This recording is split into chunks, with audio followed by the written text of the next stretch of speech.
बिस्मिल्लाहिर्रहमानिर्रहीम। हम रिवाइज़ करेंगे placenta and fetal membrane chapter number 7 को।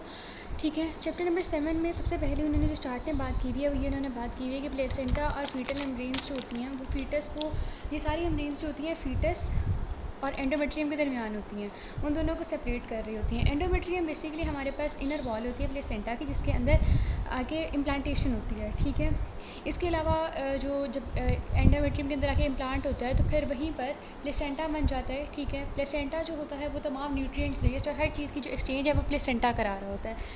ठीक है, और इसके अलावा वेसल्स अगर कनेक्ट होनी है तो वो जिस कॉर्ड के थ्रू वेसल्स कनेक्ट होती हैं, मतलब आर्टरी भी उधर से जा रही होती है उस कॉर्ड के अंदर से और वेसल भी उधर से जा रही होती है, उसे हम अम्बिलिकल कॉर्ड कहते हैं। ठीक है, उसके बाद फीटल मेम्ब्रेन्स के उन्होंने बात बताई हुई है कि कोरियन, एमनियन, अम्बिलिकल वेसिकल और एडेंटोइड, ये सारी जो है फीटल मेम्ब्रेन के अंदर आ जाती हैं।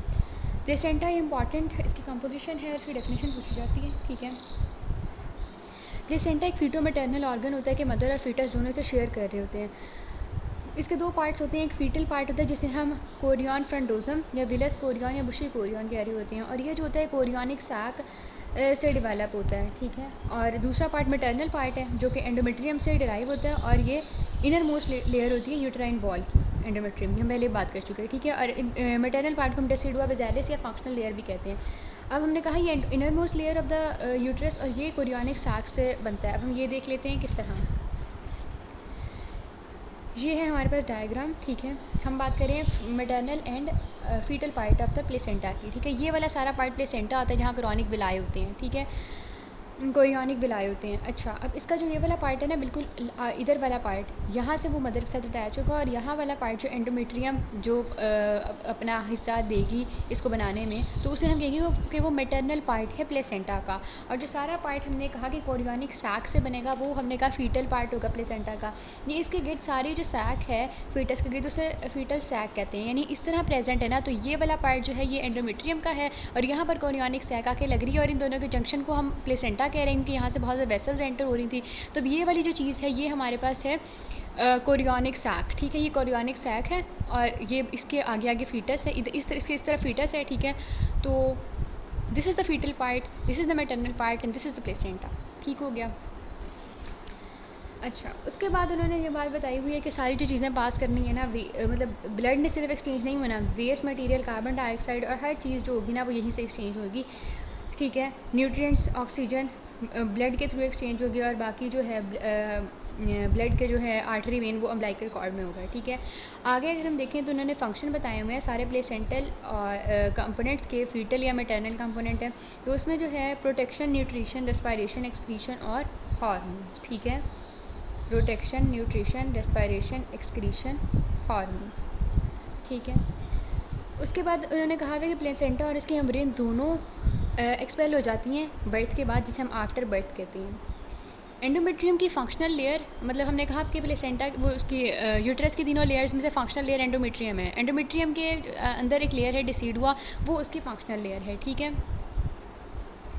अभी जो इसकी फंक्शनल लेयर है इसके बारे में हम बात कर लेते हैं कि डेसिडुआ जो होते हैं इसके पास फर्दर 3 रीजन्स होती हैं।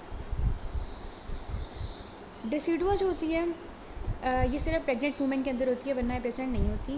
ठीक है, ये रेसिडुआ ही वो लेयर होती है जो कि डिलीवरी के टाइम सेपरेट हो जाती है रेस्ट ऑफ द यूट्रस से। अब इसकी 3 लेयर्स हम देख लेते हैं। इसकी लेयर्स भी हम यहीं से देखते हैं। ये सारे वाली जो होती है, सारी इसके गिर्द जो है यहाँ पर, ये डेसिडुआ बेसिलस है। ठीक है, यहाँ पर इसके गिर्द से सारी लेयर है, ये है इतने पार्ट पर। ठीक है, ये डेसिडुआ बेसिलस है। डेसिडुआ बेसिलस उनका कंसेप्टस से डीप होती है, तो ये सारा कंसेप्टस है। ठीक है, इससे डीप डेसिडुआ बेसिलस है। ठीक है, हम इस तरह सपोज करें कि हम यूट्रस के अंदर खड़े हुए हैं। ठीक है, तो हमारे आगे ये वाला सारा कंसेप्टस पड़ा हुआ है, और कंसेप्टस के आगे अब यहाँ पर प्लेसेंटा है, प्लेसेंटा के आगे मदर की बॉडी है। ठीक है, तो ये डेसिडुआ बेसिलस है और बन गए ये डीप टू द कंसेप्टस है, और ये form from the maternal part of the placenta. यहाँ इसको हमने maternal part of the placenta कहा था ना, तो इसी से डेसिडुआ बेसिलस बन रही है, और ये डेसिडुआ बेसिलस उन्होंने यहाँ पर लेबल की हुई है। ठीक है, ये लाइट ब्लू वाला पार्ट। उसके बाद हमारे पास है डेसिडुआ कैप्सुलरिस। डेसिडुआ कैप्सुलरिस जो होता है ना, ये कंसेप्टस के ऊपर लाए कर रही होती है। डेसिडुआ कैप्सुलरिस, इतना वाला पार्ट डेसिडुआ बेसिलस हो गया। अब यहाँ पर वाला पार्ट और यहाँ वाला पार्ट डेसिडुआ कैप्सुलरिस हो जाएगा, और जो बचा यहाँ वाला पार्ट वो डेसिडुआ पेराइटैलिस हो जाएगा। ठीक है, तो ये वो होता है, ये डेसिडुआ पैराइटालिस जो होता है सुपरफिशियल टू कंसेप्टस होता है।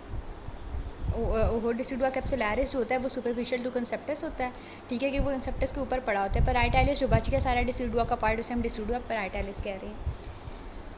उसके बाद आगे आ जाते हैं इंपॉर्टेंट चीज़, डेसिडुअल रिएक्शन, ठीक है। डेसिडुअल रिएक्शन हमारे पास होता है कि प्रोजेस्टेरॉन मदर की बॉडी में इंक्रीज़ हो रहा है, ठीक है। तो जो सारे डेसिडुअल सेल्स हैं, डेसिडुअल लेयर्स के अंदर जो सेल्स पड़े हुए हैं वो एनलार्ज होंगे, उनकी स्वेलिंग होगी, वो एनलार्ज होंगे। और वो एनलार्ज क्यों हो रहे हैं? क्योंकि उनके अंदर ग्लाइकोजन, उनके अंदर लिपिड एक्यूमुलेट हो रहे हैं, ठीक है, उनके साइटोप्लाज्म के अंदर। इस तरह ये सेलुलर और वेस्कुलर चेंजेस आएंगी, इसे हम कहते हैं डेसिडुअल रिएक्शंस, ठीक है। और मेनी डेसिडुअल रिएक्शंस जो होते हैं वो कोरियोनिक, ये मैं बताती हूँ डायग्राम से। ओके, हमने ये बता रही थी मैं कि किस तरह डेसिडुअल रिएक्शन के बाद क्या होता है। डेसिडुअल रिएक्शन के बाद ये वाला सारा एरिया हमारे पास सिंशोट्रोफोब्लास्ट का है, ये साइटोट्रोफोब्लास्ट है, ये कोरियोनिक सैक है। सिंशोट्रोफोब्लास्ट का सेल इस तरफ कोरियोनिक सैक के करीब डीजनरेट हो जाते हैं, और डीजनरेट होकर इन्होंने न्यूट्रिशन प्रोवाइड करनी होती है अलॉन्ग विद द जो सारे हमारे पास ब्लड सर्कुलेशन होगी उसके साथ ही इन्होंने न्यूट्रिशन प्रोवाइड करनी है फीटस को। इसके अलावा ये जो है यहाँ पर वो होंगे डीजनरेट, तो किसी भी इन्वेजन वगैरह से बचा रहे होंगे। इसके अलावा वो हार्मोनल प्रोडक्शन में भी रोल प्ले कर रहे होते हैं, ठीक है।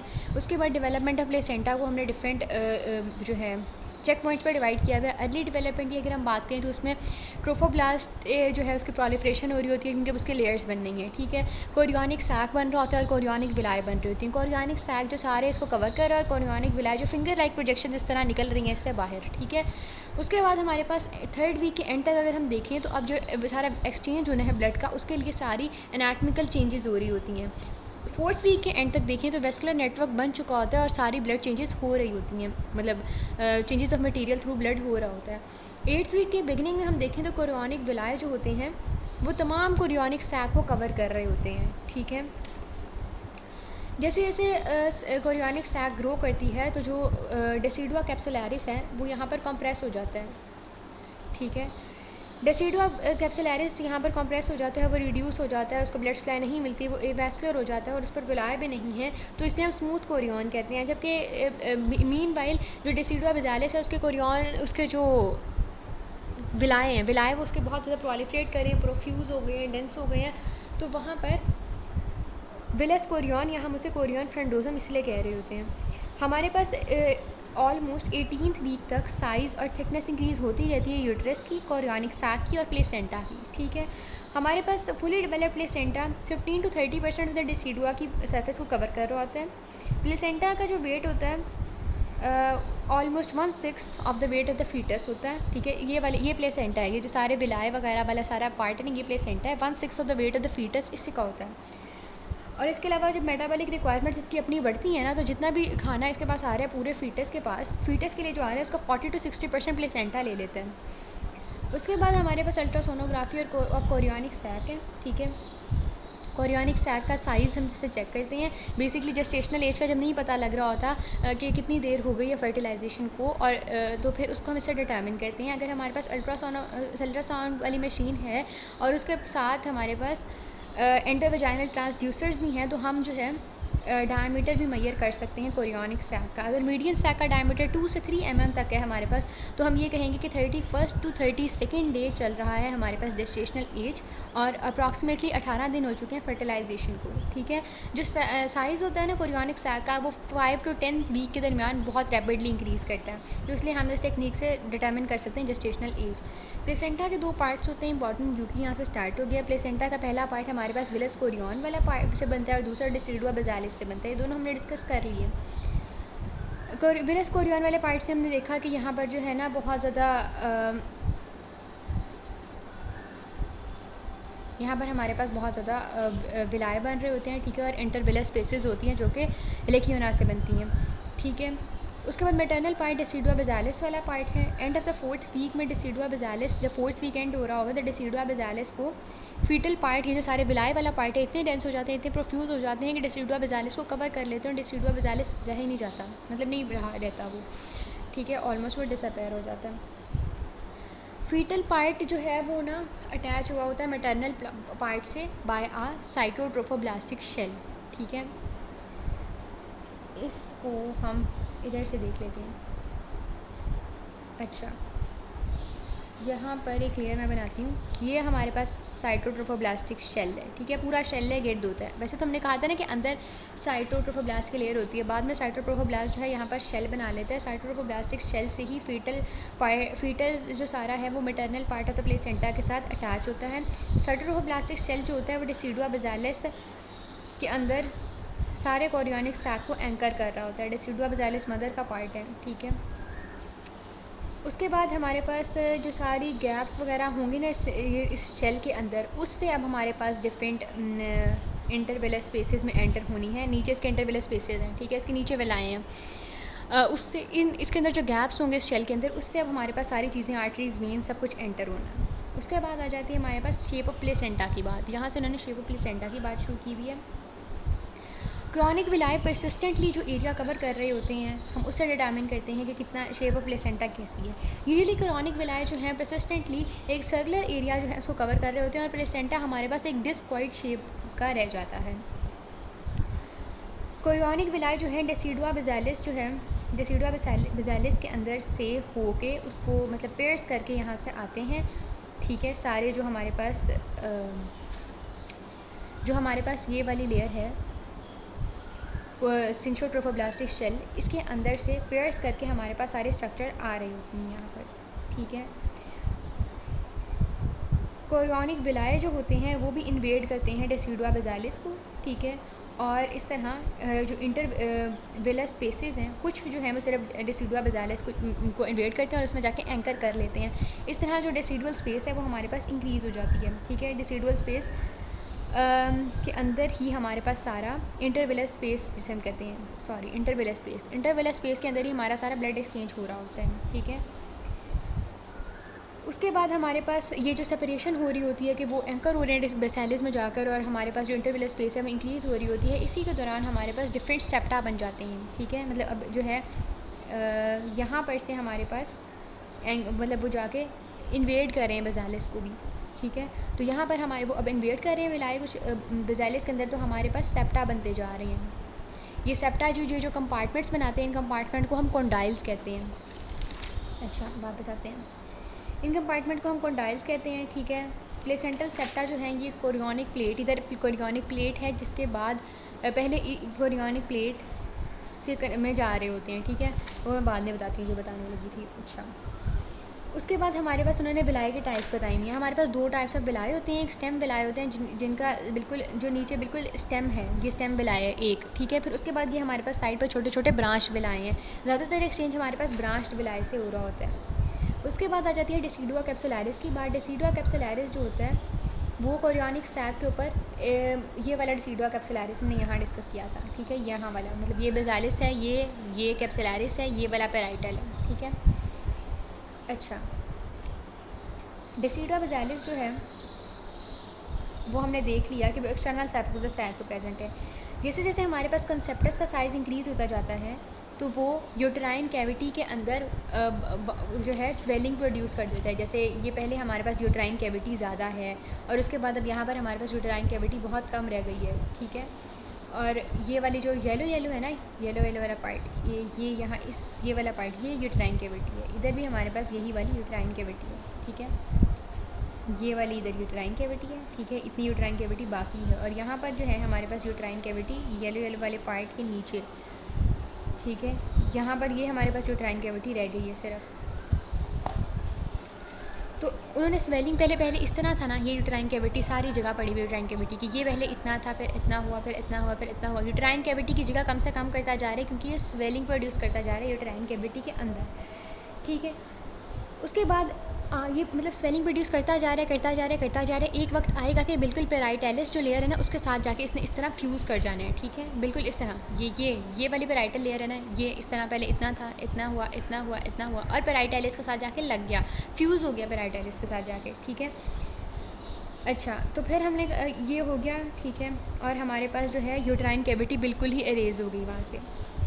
22 से 24 वीक तक कि अगर तक यूँ होता है कि ब्लड सप्लाई बिल्कुल ही कैप्सुलैरिस तक रिड्यूस हो जाती है, ठीक है। क्योंकि यहाँ पर दरमियान में कैप्सुलैरिस थी जो ख़त्म हो चुकी है और वो डिसअपेयर हो जाती है, ठीक है।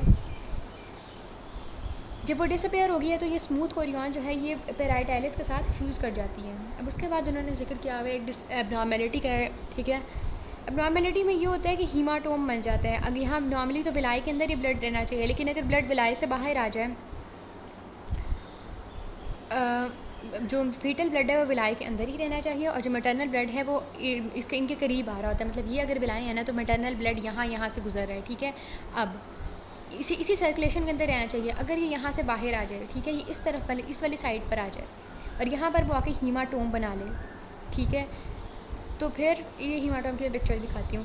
यहाँ पर आके वो हीमाटोम बना ले और यहाँ पर आके वो कलेक्शन ऑफ ब्लड जो होगी वो बन जाए, और यहाँ पर वो कलेक्शन ऑफ ब्लड बन रही है ना, मतलब यूटराइन कैविटी एक तरफ है, स्मूथ कोरियन एक तरफ है, बीच में आके ब्लड कोएगुलेट करी जा रहा है, हीमाटोम बनी जा रहा है। तो फिर दोबारा से यूटराइन कैविटी और जो हमारे पास नीचे ये यूटराइन कैविटी और हमारे पास जो स्मूथ कोरियन है, इसके दरमियान स्पेस प्रोड्यूस हो जाएगी, जो कि स्पेस अभी अभी फ्यूज़ होकर हटी थी, ठीक है।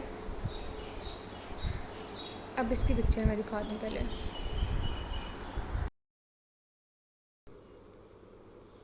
तो ये हमारे पास है, ठीक है, ये हीमाटोमा यहाँ दिख रहा है।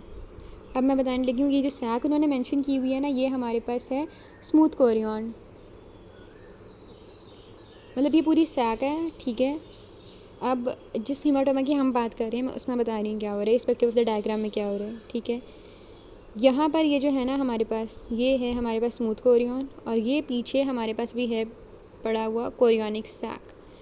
अब स्मूथ कोरियन और कोरियनिक सैक के दरमियान ये दोनों फ्यूज़ हो चुके थे, ठीक है, ये दोनों यहाँ पर फ्यूजन हो चुकी थी, लेकिन हमारे पास ये जो मैंने जगह सारी फ्यूजन वाली बना दिया है, इधर हीमाटोमा आके बन गया, ठीक है। तो फिर इन दोनों के दरमियान येलो वाली हमारे पास क्या है, स्मूथ कोरियन, और डार्क ग्रीन वाली हमारे पास है सैक, ठीक है। तो इन दोनों के दरमियान हीमाटोमा बन गया, इनके दोनों के दरमियान दोबारा स्पेस प्रोड्यूस होगी जिसको पहले फ्यूज़ किया हुआ था हमने, ठीक है।